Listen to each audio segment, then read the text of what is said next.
এটা তো একটা আক্রমণ হচ্ছে নির্বাচন প্রক্রিয়াটাকে, এটা একটা আক্রমণ হচ্ছে গণতান্ত্রিক প্রক্রিয়াটার উপর, এবং গণতন্ত্রকে সুসংহত করতে যে প্রতিষ্ঠানগুলো যে মানুষগুলো ভূমিকা রাখছিল তাদের উপরে এই আক্রমণটা হচ্ছে। ফলে আমরা অবশ্যই যতটুকু সতর্ক ছিলাম সতর্কতার মাত্রা আরও বাড়িয়ে, প্রস্তুতির মাত্রা আরও বাড়িয়ে দিয়ে নিশ্চিত করে বলতে পারতেন যে এখানে দুটো পক্ষ আছে, তাহলে আমাদের জন্য সুবিধা হতো।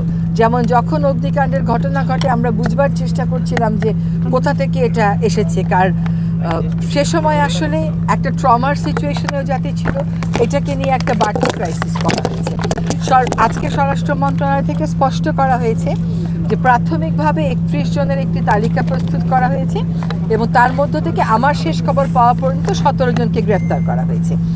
যে সংবাদপত্রগুলো আক্রান্ত সেই সংবাদপত্রগুলোর সাথে একসাথে কাজ করে দোষী ব্যক্তিদেরকে চিহ্নিত করে সরকার তাদেরকে আইনি ব্যবস্থার মুখোমুখি অতি অবশ্যই করবে।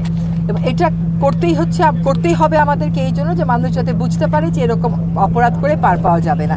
যদি কারো মতের সাথে আপনার মতের দ্বিমত থাকে, এটা তো থাকতেই পারে, সেজন্যই তো গণতন্ত্র, সেজন্যই তো ভোট, আপনি আপনার মত দিয়ে তার উল্টো একটা ন্যারেটিভ করেন, ঠিক যেই কথাটা আমাদের শহীদ হাদি বলেছিল। কিন্তু আপনি তাকে কাজ করতে দেবেন না, একটা ভয় ছড়াবেন, তার কার্যালয়ে আগুন লাগিয়ে দেবেন, এটা কোনোভাবেই বরদাস্ত করা হবে না।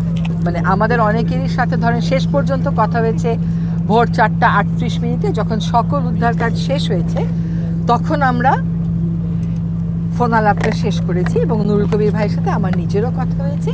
আর আজকে আমি এবং ওয়াহিদ স্যার গিয়েছিলাম প্রথম আলো অফিসে, তাদের সাথে তাদের বক্তব্যগুলো শুনেছি। আমি এবং ফজলুল কবির ভাই গিয়েছিলাম ডেইলি স্টার অফিসে, তাদের সাথে তাদের বক্তব্যগুলো শুনেছি।